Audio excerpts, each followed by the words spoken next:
Hello students, आज start कर रहे हैं एक्सरसाइज 3.2 का क्वेश्चन नंबर 1। इस क्वेश्चन नंबर 1 में हमें तीन मैट्रिक्स दी हुई हैं ए बी सी, और आप देख रहे हैं तीनों मैट्रिक्स का जो ऑर्डर है वो 2x2 है, अर्थात तीनों मैट्रिक्स में 2 रो हैं और 2 ही कॉलम हैं। और हमें करना क्या है, इसमें 5 पार्ट्स हमें दे रखे हैं। पहले पार्ट में दोनों मैट्रिक्स को योग करना है यानी जोड़ना है, दूसरे पार्ट में माइनस करना है, और तीसरे पार्ट में माइनस भी करना है प्लस 3 की गुणा भी करनी है हमें, इसको अतिश गुणन कहेंगे। और चौथे पार्ट में दो मैट्रिक्स की गुणा करनी है, और पांचवें पार्ट में इसमें भी गुणा करनी है, लेकिन उसका क्रम बदल दिया है। तो इस क्वेश्चन नंबर 1 से हम दो अवयवों का योग, अंतर, गुणन, अदिश गुणन, ये सभी चीजें सीख जाएंगे। चलिए स्टार्ट करते हैं। सबसे पहला पार्ट ए प्लस बी। देखिए दो मैट्रिक्स आपको दे रखी है ए और बी। ए है 2 4 3 2 एंड प्लस 1 3 -2 एंड 5। देखिए दो मैट्रिक्स को आपको जोड़ना हो या घटाना हो, ये आप केवल तब कर सकते हैं जब दोनों अवयव या दोनों मैट्रिक्स का जो ऑर्डर है वो सेम होना चाहिए। अगर ऑर्डर अलग अलग होगा तो आप दोनों अवयव को ना तो जोड़ सकते हैं ना ही घटा सकते हैं। यहाँ पर दोनों का ऑर्डर सेम है। आप देखिए इसका ऑर्डर है 2x2, अर्थात इसमें दो रो है और दो ही कॉलम है। देखिए ये रो है, पहली रो, ये दूसरी रो, ये कॉलम है, पहला कॉलम दूसरा कॉलम, और इसका ऑर्डर भी 2x2 है। इसलिए इन दोनों मैट्रिक्स को हम जोड़ भी सकते हैं और घटा भी सकते हैं। तो हम कैसे जोड़ेंगे? जो हमारे संगत अवयव होते हैं, जो करस्पॉन्डिंग एलिमेंट होते हैं, उनको ऐड कर देते हैं। जैसे 2 के संगत है 1, तो 2 और 1 को ऐड कर दिया जाएगा। जैसे 4 के संगत है 3, जैसे 3 के संगत है -2, तो जब आप -2 को प्लस करेंगे तो आप जानते हैं कि प्लस माइनस जो है वो माइनस हो जाता है, तो यहाँ पर माइनस का 2 हो जाएगा। और 2 के संगत 5 है तो ये 2 + 5 हो जाएंगे, और ये हमारा हो जाएगा 2 + 1 3 7 और 1 और 7, ये हमारा आंसर हो गया। तो बहुत आसान है, बस हमें क्या करना है, संगत अवयवों को जोड़ना है, अर्थात कॉरस्पॉन्डिंग एलिमेंट हमें ऐड करने हैं। चलिए अब इसी तरह बिल्कुल माइनस कर देंगे। 2 4 3 2 -1 3 -2 5। देखिए अब कैसे करेंगे माइनस?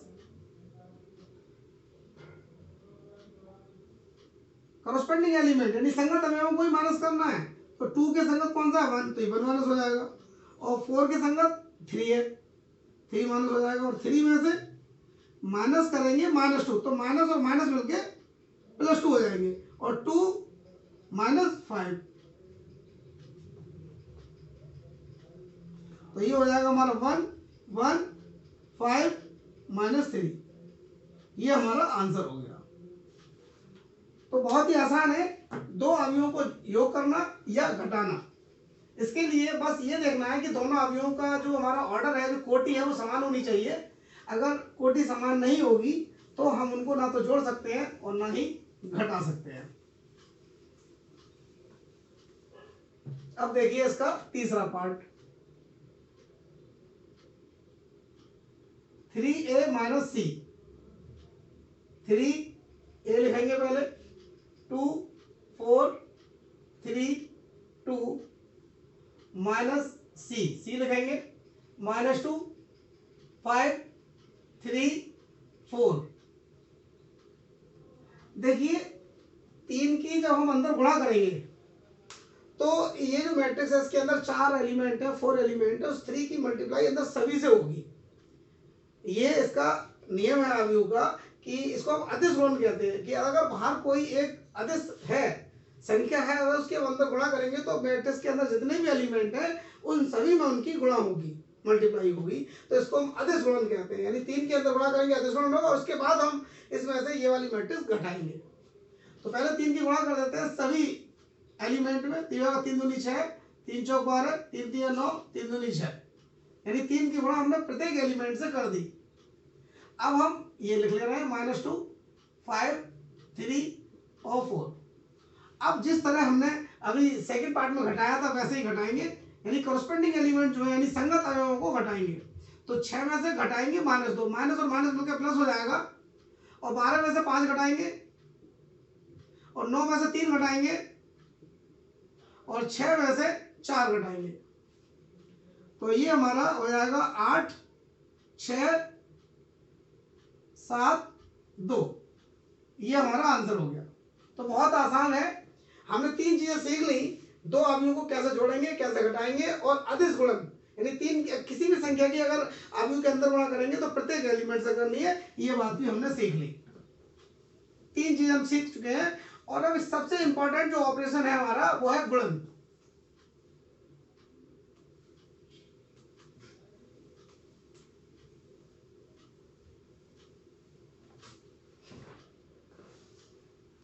तो अब हम सीखेंगे कि 2 मैट्रिक्स की गुणा कैसे करेंगे। तो चौथे पार्ट में हमें क्या करना है, गुणा करना है। तो गुणा कैसे होगी, पहले दोनों मैट्रिक्स को लिख लो, 2, 4, 3, 2, और दूसरी मैट्रिक्स है 1, 3, -2 एंड 5। देखिए 2 मैट्रिक्स की गुणा कब होती है, किस तरह करते हैं। सबसे पहले आप देखिए, पहली जो मैट्रिक्स है हमारी, इसका जो ऑर्डर है वो 2x2 है, और ये जो मैट्रिक्स है इसका भी ऑर्डर हमारा 2x2 है। पहले आपको बता दें कि दोनों मैट्रिक्स की गुणा तब होगी जब ये बीच की दोनों संख्याएं समान हो। जैसे एक जनरल बात करते हैं हम, मान लो पहली मैट्रिक्स की जो हमारी ऑर्डर है वो मान लो m/n है, और दूसरे का ऑर्डर n/p है, तो इसकी मल्टीप्लाई हो सकती है। आपको ये बात भी बता दें कि जो पहली संख्या होती है वो पंक्ति अर्थात रो को रिप्रेजेंट करती है, और जो दूसरा n होता है ये कॉलम अर्थात स्तंभ को रिप्रेजेंट करता है। अर्थात ये कह सकते हो आप कि पहली मैट्रिक्स के कॉलम की संख्या और दूसरी मैट्रिक्स की रो की संख्या समान होनी चाहिए, तब तो उन मैट्रिक्स की गुणा होगी, अन्यथा ये गुणा ही पॉसिबल नहीं है। तो ये जरूरी है हमारे लिए कि पहले मैट्रिक्स के कॉलम और दूसरे मैट्रिक्स की रो दोनों समान होनी चाहिए। यहाँ पर है समान, इसलिए इन दोनों मैट्रिक्स की गुणा हो सकती है। अगर ये समान नहीं होंगे तो गुणा नहीं होगी। अच्छा, गुणा होने के बाद जो नई मैट्रिक्स आएगी उसका जो ऑर्डर होगा उसका m/p होगा, m/p। तो इसमें क्या होगा, इसका जो गुणा होकर आएगी नई मैट्रिक्स उसका ऑर्डर होगा 2/2। यानी इसका मतलब ये हुआ कि ये दोनों मैट्रिक्स भी 2/2 की है, और जब हम इन दोनों की गुणा करेंगे तो जो नई मैट्रिक्स हमें मिलेगी उसका ऑर्डर भी 2/2 होगा। ये कॉन्सेप्ट हमने गुणन के उसमें बताया हुआ है। आप हमारी पिछली वीडियो देखेंगे जिसमें हमने केवल कॉन्सेप्ट बताया मल्टीप्लिकेशन का, गुणा का, उसमें आप अभी डिटेल में इसको समझ सकते हैं, लेकिन इसमें भी मैंने आपको समझा दिया है। तो अब हम इनकी गुणा करते हैं। अब आपको एक बात और बता दें, गुणा करने का सबसे अच्छा तरीका कैसे आप है ये समझिए। ये जो पहली रो है इसे R1 रो मान लीजिए, तो रो R1 की मल्टीप्लाई हम करेंगे कॉलम C1 से। R का मतलब रो है यानी पंक्ति, और C का मतलब कॉलम है अर्थात स्तंभ। और हम क्या करेंगे कि पहली रो की दूसरे कॉलम से भी करेंगे गुणा, इसी तरह दूसरी रो की पहले कॉलम से भी करेंगे और दूसरे रो की दूसरे कॉलम से भी करेंगे। तो इस तरह हम गुणा करेंगे। अभी हम आपके सामने कर रहे हैं, आप समझिए कैसे करेंगे। ये पहली रो है और ये पहला कॉलम है, यानी पहले रो की पहले कॉलम से हमें गुणा करनी है।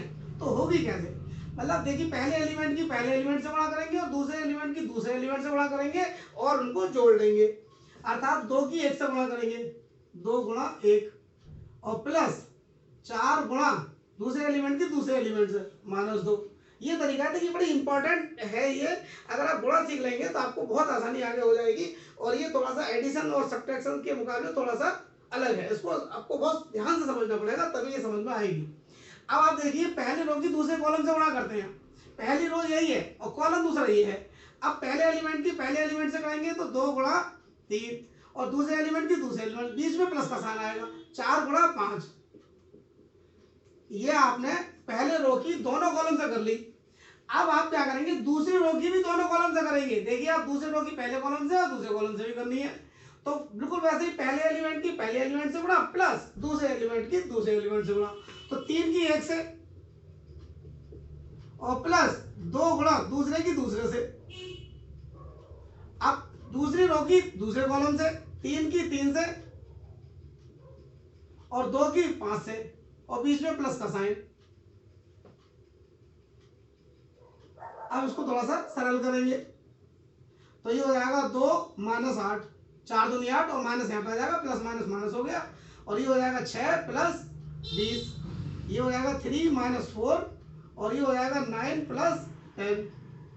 इसको और सिंपल कर लेंगे, 2 में से 8 माइनस कर देंगे, माइनस 6 26 माइनस 1 19। ये हमारा आंसर आ गया। तो सबसे इंपॉर्टेंट क्या है इसमें कि दो अवयवों की गुणा केवल तब होगी जब पहले अवयव के कॉलम और दूसरे अवयव की मतलब रो दोनों समान होनी चाहिए। तो इसी तरह अब आप देखो बी निकालेंगे। एक बात और देखिए, आप एक आपको इससे पहले अपने वीडियो में बताया था क्रम विनिमय नियम। तो क्रम विनिमय नियम वैसे तो ये होता है A B equal to B A. अगर क्रम को बदल के यदि ए बी और या बी दोनों का क्रम बदला हुआ और स्थिति में दोनों इक्वल है तब तो ये क्रम विनिमय नियम को फॉलो करता है।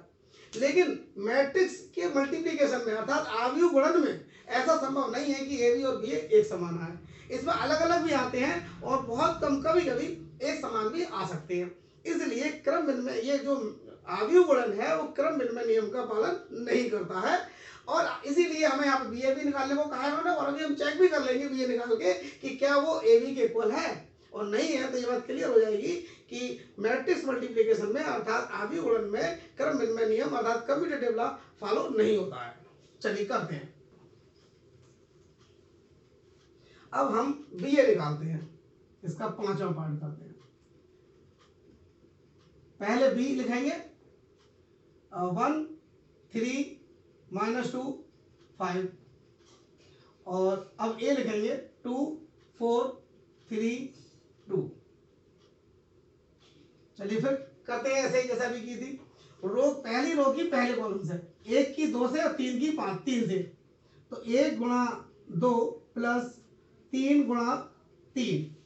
अब पहले रो की दूसरे कॉलम से तो 1 गुणा 4 प्लस 3 गुणा 2। अब दूसरे रो की पहले कॉलम से माइनस का 2 गुणा 2 प्लस 5 गुणा 3। मतलब क्या कर रहे हैं हम, पहले एलिमेंट की पहले एलिमेंट से दूसरे एलिमेंट की दूसरे एलिमेंट से गुणा कर रहे हैं। अब हम क्या करेंगे दूसरे रो की दूसरे कॉलम से माइनस 2 इंटू 4 प्लस 5 इंटू 2। चलिए इसको और सरल करते हैं। ये हो जाएगा 2 plus 9 4 plus 6 minus 4 plus 15 minus 8 plus 10। ये हो जाएगा हमारा 11 10 11 2। ये हमारा आंसर आ गया। अब आप देखिए क्या बी ए और ए बी बराबर है, नहीं है।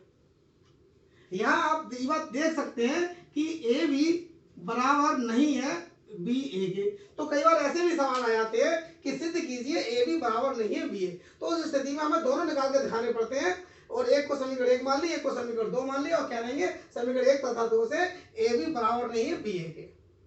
तो इस तरह से क्वेश्चन नंबर 1 के सभी पार्ट कंप्लीट हो गए। Thank you very much.